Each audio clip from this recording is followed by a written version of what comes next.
Welcome to OC News and thanks for joining us.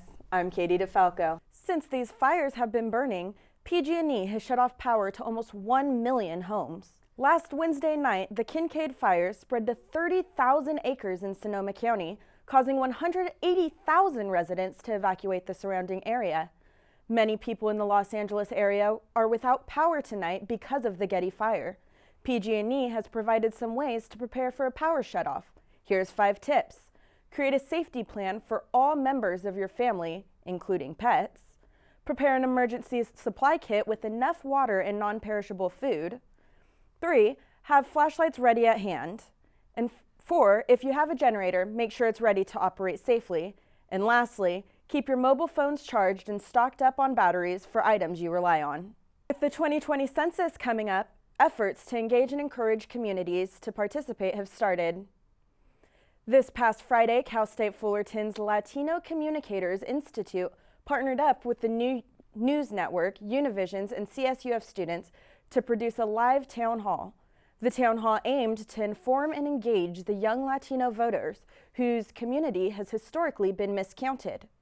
The town hall brought a variety of panelists, like a representative of the National Association of Latino elected and appointed officials, our ASI school president, Aaron Aguilar, and the vice president of the Fullerton School Board, Jeanette Vasquez. The panelists discussed the impact of the census, like the number of congressional seats appointed and budget distribution, among other things. The presidential election was also brought up as these 2 events will have a major impact in the next couple of years.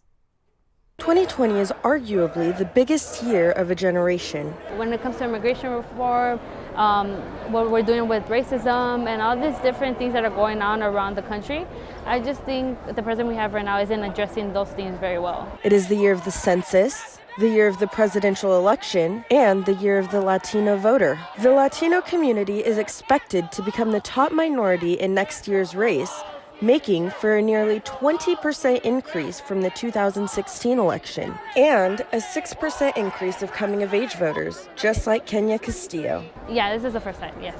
Yet, with 18 candidates currently in the running, choosing one can feel like getting lost in the mall. I think the new generation is getting really excited in politics, and it's great to see because of what's happening in this country. People feel like their communities are under attack. That's why onlookers, such as Castillo, are just window shopping for now. Bernie Sanders, Elizabeth Warren, and Joe Biden. And I think their interests are the ones I'm kind of looking for so far, but I haven't really decided yet. It may be tricky for some to choose the best Democrat because for Latino voters, policy goes beyond immigration, and voting is not as simple as one issue. Climate change, with minimum wage, with better education. As a college student, I think about, if I'm going to have to worry, I'm going to pay out of pocket. Yet, the year of the Latino is a battleground enlightened by fear-mongering from President Trump, which makes children such as 6-year-old Ariana Gonzalez interested in voting for issues that affect immigrants. My grandma is from Mexico and she speaks Spanish. Polls have said that there are still 36% of Latinos who have not declared who they will vote for. At least Ariana is hopeful that she will see Elizabeth Warren in the White House. So what made you want Elizabeth? Because she's a woman. Reporting for OC News, I'm Katie DeFalco. Thanksgiving weekend is the busiest time of the year to travel, and this year will be no exception. The American Automobile Association estimates more than 55 million people will be traveling this weekend, most likely making it a little more difficult to make it to your holiday plans.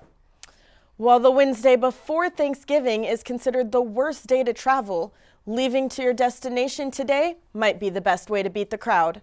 Recommended days to come home are Thanksgiving evening or the following day. Highways such as Interstate 5 are expected to be highly impacted and, if possible, avoided.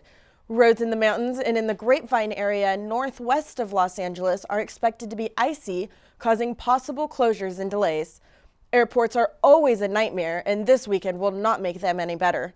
Some tips to help lessen the stress of the airport are to give yourself an ample amount of time to get there, check in, go through security, and board your flight. Also, it helps to be familiar with TSA regulations to know what you can and cannot take on your flight to avoid any issues.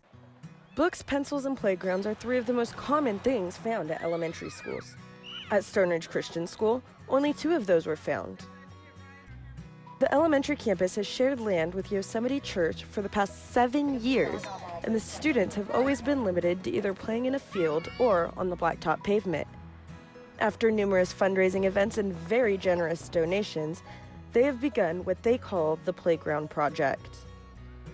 The nearly $72,000 jungle gym has officially been installed for the kids to play freely on. The students at the campus eagerly watched their playground get put together over a total of 3 days.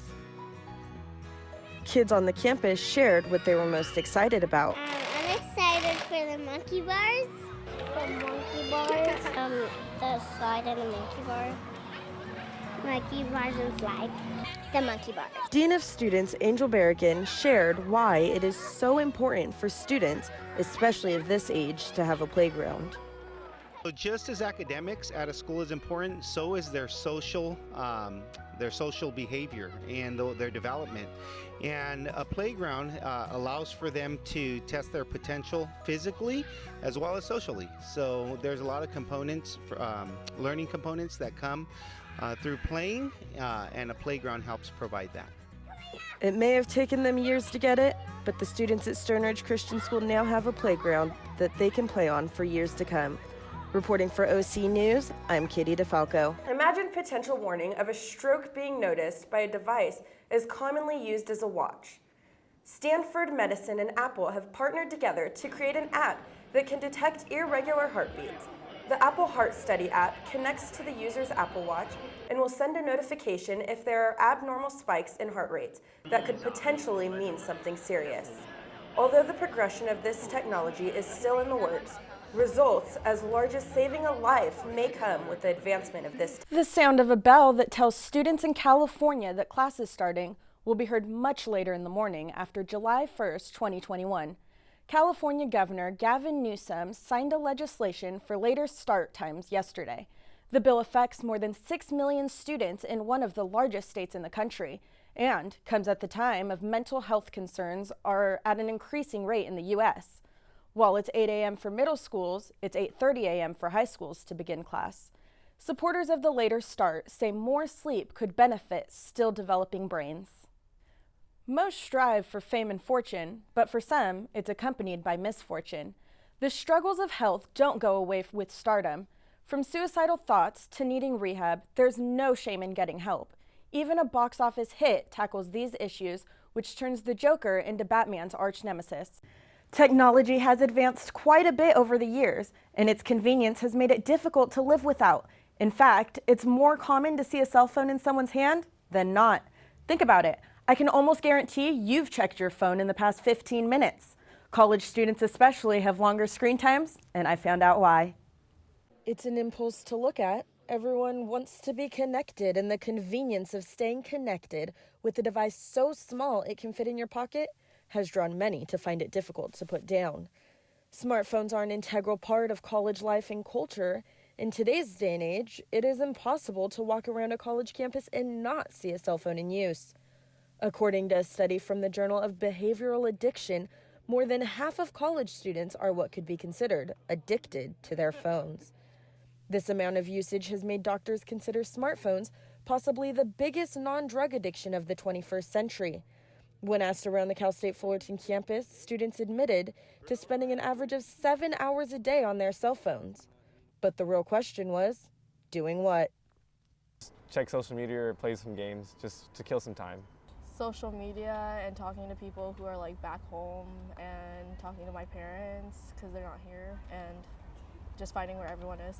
Just checking my class schedules, what I have to do throughout the day, checking out my friends, talking to my friends about like business and stuff like that, so yeah. I listen to music a lot, Twitter, Instagram, Snapchat, add me ladies.